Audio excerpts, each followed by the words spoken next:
शहर के जितनी यानी अच्छी शख्सियत है, जो सीनियर्स है यहाँ के, उन लोगों ने काफ़ी आवाज़ें उठाई इसके लिए। लेकिन कब्रिस्तान का घोटाला हुआ, हम बेरुमती होगी, मैयत होगी, उसका जिम्मेदार कौन होगा?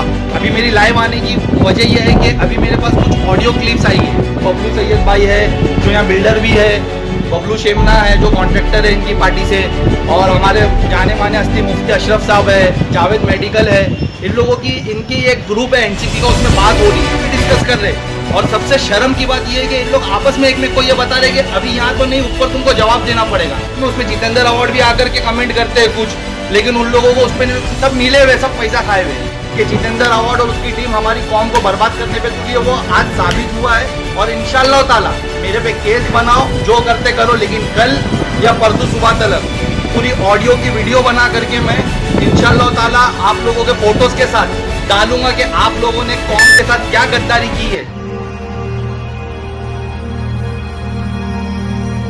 अस्सलाम वालेकुम दोस्तों, आप देख रहे हैं नया इनकलाब टीवी न्यूज़। जैसे कि आप सब जानते हैं कि कौसा का एमएम वैली कब्रिस्तान रोज़ अव्वल से ही, यानी कि पहले दिन से ही विवादों का शिकार रहा है। अपोजिशन की तरफ से भी और सत्ताधारी पार्टी के कुछ समझदार लोगों की तरफ से भी इसके ख़िलाफ़ दबी आवाज़ में बातें उठती रही हैं कि ये सही जगह पर नहीं बना है, यहाँ पर कब्रों की बेहुरमती हो रही है। और बारिश का मौसम आने के बाद जहाँ पर जब इन कब्रों की जो बेहुरमती होती है वो किसी से छुपी हुई नहीं है। हमने इसके पहले भी आपको न्यूज़ बना कर दी थी और इसके साथ ही अपील की थी दोनों तरफ से कि सत्ताधारी पार्टी भी और अपोजिशन भी मिलजुल कर इस मसले को सुलझाएं, लेकिन अब तक कुछ इसका हल निकलता हुआ नज़र नहीं आया। मजलिस इत्तेहादुल मुस्लिमीन मुमरा के यूथ प्रेसिडेंट सैफ पठान एक बार फिर लाइव आए और उन्होंने दावा किया कि उनके पास एनसीपी के पदाधिकारियों के कुछ ऐसे ऑडियोज़ मौजूद हैं जिसमें वो कब्रिस्तान को लेकर गुफ्तगू कर रहे हैं और कब्रिस्तान की मिट्टी को लेकर कुछ घोटाला किया गया है, ऐसा उनका दावा है।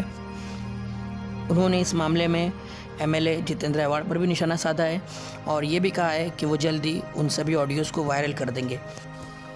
अब देखना ये है कि इन ऑडियोज़ के वायरल होने के बाद मुमरा के सियासी और समाजी हलकों में किस तरह की हलचल पैदा होती है, लोगों में कितनी बेदारी आती है।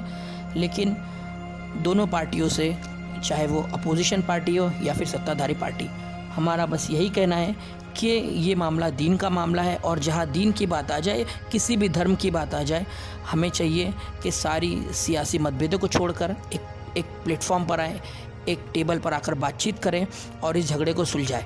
सत्ताधारी पार्टी से हम हमेशा से यही अपील करते आए हैं कि अपोजिशन आपसे जो भी बात कहती है, आपको बैठकर एक बार अपोजिशन की बात को सुनना होगा। अपोजिशन को हमेशा से शिकायत रही है कि सत्ताधारी पार्टी उनकी बात नहीं सुनती है और अपनी मनमानी चलाती है।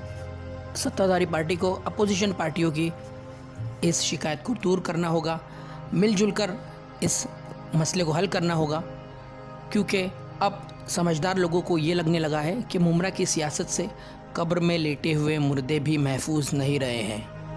अस्सलाम वालेकुम रहमतुल्लाहि व बरकातुहू। दोस्तों, बहुत दिन बाद यानी आज लाइव आया हूँ और कैसा है कि आप लोगों को पता है कि कब्रिस्तान को लेकर के हमेशा मैं हूँ, हमारी एमआईएम पार्टी है, लिसान अंसारी भाई है, हम लोगों ने हमेशा यानी इसके खिलाफ आवाज़ उठाई। शहर के जितनी यानी अच्छी शख्सियत है, जो सीनियर्स है यहाँ के, उन लोगों ने काफ़ी आवाज़ें उठाई इसके लिए। लेकिन कब्रिस्तान का घोटाला हुआ, हम बोलते रहे, हमेशा साबित करने की कोशिश करें, लेकिन कुछ म्यूनसिपलिटी ऑफिसरों के मिलीजुली भगत से या एनसीपी पार्टी की तरफ से हम लोगों पे केस बना दिया गया और बात को वहाँ रुका दी गई। हम यही कह रहे थे ना कि यानी आपको याद होगा जब मुझ पर केस बना था कब्रिस्तान को लेकर के, तो मैंने 3 सवाल पूछे थे इनसे कि कब्रिस्तान में आगे चल के जो बेहुरमती होगी तुम लोगों की लालच के चक्कर में, एक सवाल उसमें ये था कि तुम जो बेहुरमती होगी, मैयत होगी, उसका जिम्मेदार कौन होगा। तो आज देखो अल्लाह ने ऐसा हम लोगों की मदद की है कि अभी मेरी लाइव आने की वजह यह है कि अभी मेरे पास कुछ ऑडियो क्लिप्स आई है जिसमें इनकी पार्टी के है लोग कुछ पोस्ट पे है। पिछली बार नगर सेवक का इलेक्शन लड़ चुके हैं, बबलू सैयद भाई है जो यहाँ बिल्डर भी है, बबलू शेमना है जो कॉन्ट्रैक्टर है इनकी पार्टी से, और हमारे जाने माने हस्ती मुफ्ती अशरफ साहब है, जावेद मेडिकल है, इन लोगों की इनकी एक ग्रुप है एनसीपी का, उसमें बात हो रही है। तो वो ऑडियो इंशाल्लाह ताला मैं या तो कल शाम तक या परसों सुबह तक मेरे वॉल पे डालूंगा। आप लोग फैसला करना वो ऑडियो सुनने के बाद कि कितना करप्शन हुआ है कब्रिस्तान को लेकर के, मट्टी कौन सी यूज़ की गई, पत्थर डाले गए अंदर या दलदल बनाया गया उसको ये खुद आपस में डिस्कस कर रहे। और सबसे शर्म की बात ये है कि इन लोग आपस में एक में को ये बता रहे कि अभी यहाँ तो नहीं, ऊपर तुमको जवाब देना पड़ेगा। तो जब हम चिल्ला रहे थे हमारे शहर के साथ गलत हुआ, तब इन लोगों ने क्यों नहीं बोला, तब गलत को क्यों नहीं रोका, क्यों नहीं। और आखिर में उसमें जितेंद्र अवार्ड भी आकर के कमेंट करते हैं कुछ, लेकिन उन लोगों को उस पर सब मिले हुए, सब पैसा खाए हुए। और इतना सब वो ऑडियो सुनने के बाद कि वो मट्टी 4 आने में ली गई और तुमने 100 रुपया कमाया वो कब्रिस्तान में मट्टी डालने का, तो 4 आने की मट्टी लेकर के 100 रुपया पहाड़ की मट्टी मेरी साइड की लेकर के तुमने वहाँ डाले। ये सब बात करने का मतलब यानी हमारे शहर के साथ धोखा और कहीं ना कहीं कौम के साथ धोखा। जो मैं बोल रहा था कि जितेंद्र अवार्ड और उसकी टीम हमारी कौम को बर्बाद करने पे तुली है, वो आज साबित हुआ है। और इंशाअल्लाह ताला मेरे पे केस बनाओ, जो करते करो, लेकिन कल या परसों सुबह तक पूरी ऑडियो की वीडियो बना करके मैं इंशाअल्लाह ताला आप लोगों के फोटोज के साथ डालूंगा कि आप लोगों ने कौम के साथ क्या गद्दारी की है, सिर्फ अपनी लालच के चक्कर में।